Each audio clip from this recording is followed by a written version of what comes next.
우리의 모습이 그와 같은 줄을 알고 있습니다. 우리는 그분의 참모습을 보게 될 것입니다. 예수 그리스도는 깨끗하신 분이십니다. 적어도 그리스도 안에서 이러한 소망을 가지고 있는 사람이라면 그리스도와 같이 자기 자신을 깨끗하게 지켜야 할 것입니다. 죄를 짓는 자는 하나님의 법을 깨뜨리는 사람입니다. 죄를 짓는다는 것은 하나님의 법을 어기며 사는 것과 같습니다. 여러분도 알고 있는 것처럼 그리스도는 죄를 없애기 위해 오셨으며 그리스도께서는 죄가 없으십니다. 그러므로 그리스도 안에 사는 사람은 더 이상 죄를 짓지 않습니다. 만약 그가 계속하여 죄를 짓는다면 그는 그리스도를 진정 이해하지 못한 것이며 또한 그리스도를 알았더라도 할 수 없을 것입니다.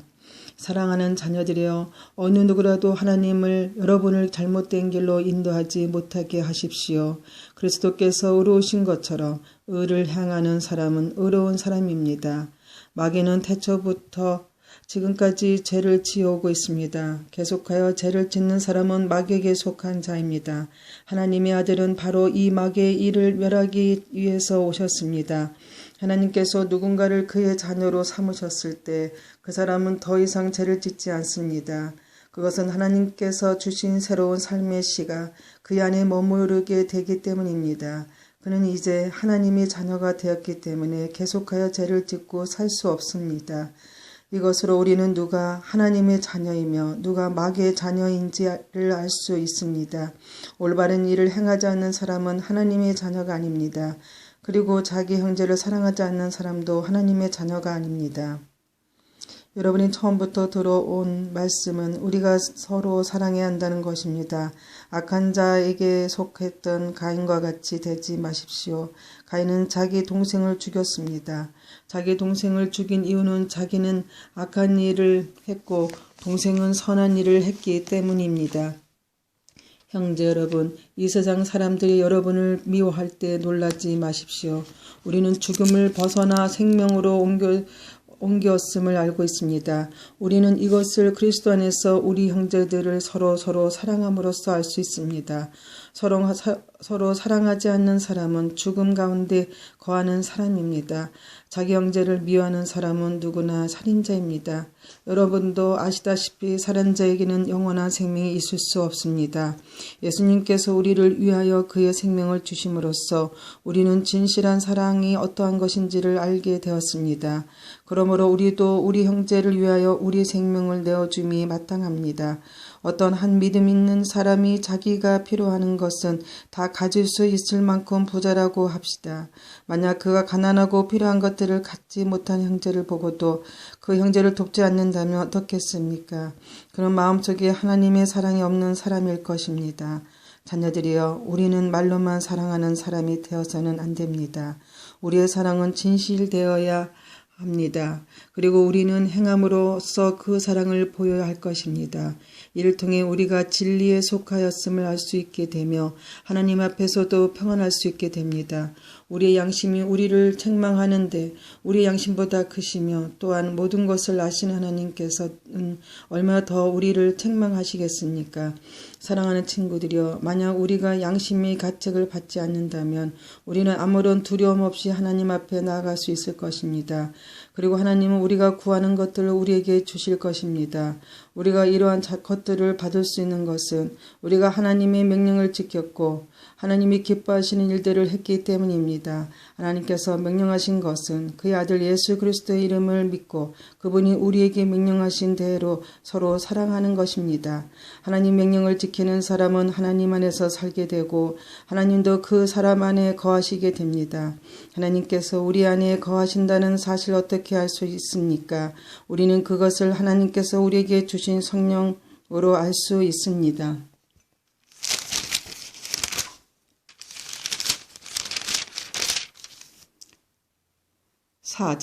사랑하는 친구들이여, 많은 거짓 예언자들이 지금 이 세상에 있습니다. 그러면 모든 영을 다 믿지는 말기 바랍니다. 그 영들이 하나님부터는 온 것인지 아닌지 시험해 보십시오. 하나님의 영을 알 수 있는 방법은 다음과 같습니다. 어떤 영이 말하기를 나는 예수님께서 이 땅에 사람으로 오셨음을 믿습니다라고 얘기하면 그 영은 하나님께로부터 온 것입니다. 그러나 예수님이 대해 이렇게 말한 것을 인정하지 않으면 그 영은 하나님으로부터 온 것이 아니며 그리스도의 적으로부터 온 것입니다. 여러분은 그리스도의 적이 오리라는 말을 들었을 것입니다. 이미 그는 이 세상에 와 있습니다. 사랑하는 자녀들이여, 여러분은 하나님께 속하였으니 이미 그들을 이겼습니다. 왜냐하면 여러분은 안에 계신 분이 세상에 있는 어떤 자보다 위대하신 분이기 때문입니다. 거짓 예언자들은 이 세상에 속한 사람들입니다. 그들이 말하는 것은 세상으로부터 온 것이며 세상은 그들의 말을 듣습니다. 그러나 우리는 하나님께로부터 왔습니다. 하나님을 아는 사람들은 우리가 말을 듣지만 하나님께로부터 오지 않는 사람들은 우리의 말을 듣지 않을 것입니다. 이것은 우리는 진리의 영과 거짓의 영을 구별할 수 있습니다. 사랑한 친구들이여, 우리는 서로 사랑해야 합니다. 왜냐하면 사랑은 하나님께로부터 오기 때문입니다. 사랑하는 사람은 하나님의 자녀가 된 것이며 또한 하나님을 안다고 할 수 있습니다. 하나님은 사랑의식에 사랑할 줄 모르는 사람은 하나님을 알지 못하는 자입니다. 하나님 그의 독생자를 이 땅에 보내심으로 우리를 향한 그분의 사랑을 보여주셨으며 그를 통해 우리에게 생명을 주셨습니다. 진실한 사랑이라 하나님을 향한 우리의 사랑이 아니라 우리를 향한 하나님의 사랑인 것입니다. 하나님은 당신의 아들을 보내셔서 우리의 죄를 위해 화목제물이 되게 하셨습니다. 사랑한 친구 여러분, 하나님께서 이처럼 우리를 사랑해 주셨으니 우리 역시 서로를 사랑해야만 합니다. 어느 누구도 여태까지 하나님을 본 적이 없습니다. 그러나 우리가 서로 사랑하면 하나님께서 우리 안에 거하십니다. 우리가 서로 사랑할 때 하나님의 사랑은 우리 안에서 완전해질 것입니다. 우리는 우리가 하나님 안에서 살고 하나님께서 우리 안에 계신다는 사실을 알고 있습니다. 이는 하나님께서 우리에게 주신 그의 성령을 통해 알 수 있습니다. 우리는 아버지께서 그의 아들을 세상의 구주로 보내신 것을 보았고 또 그것을 증언합니다. 만약 누구든지 나는 예수님께서 하나님의 아들이심을 믿어요 라고 얘기하면 하나님께서는 그 사람 안에 거하시고 그는 하나님 안에 살게 됩니다. 이로써 우리는 하나님께서 우리를 위해 베푸신 그 사랑을 알 수 있고 그 사랑을 굳게 믿을 수 있습니다. 하나님은 사랑이십니다. 사랑 안에 사는 사람은 하나님 안에 사는 사람이며 하나님도 그 사람 안에 계십니다. 하나님의 사랑이 우리 안에 완전해질 때 우리는 하나님께서 심판하신 그날에 아무 두려움 없이 설 수 있을 것입니다. 우리에게 어떤 두려움도 있을 수 없는 것은 우리가 이 세상에서 예수님과 같았기 때문입니다. 사랑이 있는 곳에는 두려움이 없습니다. 왜냐하면 완전한 사랑이 두려움을 내어 쫓기 때문입니다. 사람을 두렵게 만드는 것은 벌을 받을지도 모른다는 마음 때문입니다. 그러므로 두려움을 갖고 있는 사람은 사랑을 완전하지 못한 사람입니다. 하나님께서 우리를 먼저 사랑해 주셨기 때문에 우리도 사랑해야 합니다. 어떤 사람이 나는 하나님을 사랑해요라고 말하면서 그 형제를 미워하면 그는 거짓말쟁이입니다. 이는 눈에 보이는 자기의 형제도 사랑하지 못하면서 보이지 않는 하나님을 사랑할 수 없기 때문입니다. 그러므로 하나님께서는 누구든지 하나님을 사랑하는 사람은 자기 형제들도 사랑해야 한다고 우리에게 명령하셨습니다. 5장, 예수님께서 그리스도이심을 믿는 사람은 모든 하나님의 자녀입니다. 아버지를 사랑하는 사람은 또한 그분의 아들도 사랑합니다. 우리가 하나님의 자녀들을 사랑한다는 것을 언제 알 수 있습니까? 그것은 우리가 하나님을 사랑하고 하나님 명령을 지킬 때 알 수 있습니다.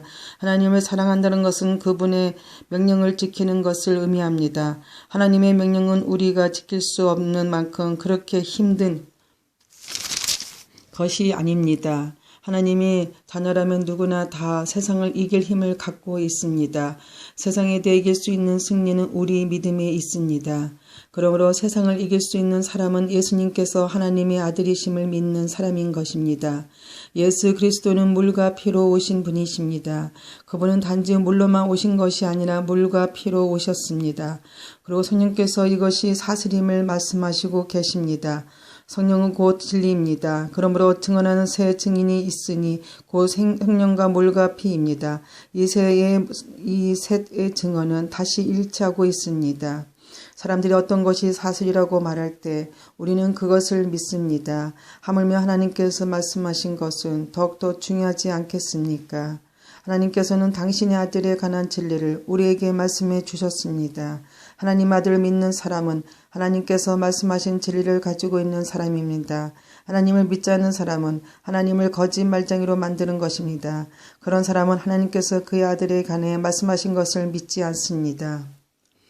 하나님께서 우리에게 말씀하신 것은 하나님이 우리에게 영원한 생명을 주셨다는 것과 이 생명이 바로 그의 아들 안에 있다는 것입니다. 누구든지 아들을 믿는 사람은 이 생명을 가지게 됩니다. 그러나 하나님의 아들을 믿지 않는 사람에게는 생명이 없습니다. 나는 하나님의 아들을 믿는 여러분에게 이 편지를 씁니다. 내가 이렇게 편지를 쓰는 것은 이제 여러분에게 영원한 생명이 있음을 알리기 위해서입니다. 우리는 아무런 의심 없이 하나님께 나아올 수 있습니다. 이것은 우리가 하나님께 무엇인가를 구할 때, 그리고 이것이 우리를 향한 하나님의 뜻이 맞을 때 하나님께서 우리가 구하는 것에 깊은 관심을 가져주신다는 것을 뜻합니다. 하나님께서는 우리가 그분께 간구할 때마다 귀를 기울이고 계십니다. 그러므로 우리는 우리가 구한 모든 것들을 그분에게 주시리라는 것을 잘 알 수 있습니다. 그리스도 안에서 어떤 형제가 죄짓는 것을 보거든 그리고 그 죄가 영원히 죽음에 이르게 할 만한 죄가 아니라면 그 사람을 위해 기도해야 할 것입니다. 그러면 하나님께서 그 형제를 살려주실 것입니다. 나는 지금 영원한 죽음까지는 이르지 않을 그런 죄를 지은 사람들이 관해 이야기하는 것입니다. 죽을 만한 죄가 분명히 있습니다. 내가 말하는 것은 이런 죄를 위해서까지 기도하라는 것은 아닙니다. 잘못 행하는 것은 다 죄지만 영원한 생명, 죽음에 이르지 않는 죄도 있습니다. 하나님의 자녀가 된 사람은 계속해서 죄를 지을 수 없다는 것을 우리는 알고 있습니다. 하나님의 아들이 그를 지켜주심으로 악한 자도 그를 해칠 수 없습니다. 우리가 하나님께 속하였음을 분명히 알고 있지만 이 세상은 악한 자가 지배하고 있습니다. 하나님의 아들이 오셔서 우리에게 깨달을 수 있는 능력을 주셨기에 이제 우리는 진리이신 하나님을 알 수 있게 되었습니다. 우리의 생명은 참되신 하나님 곧 그분의 아들 예수 그리스도 안에 있습니다. 그는 참 하나님이시며 영원한 생명이십니다.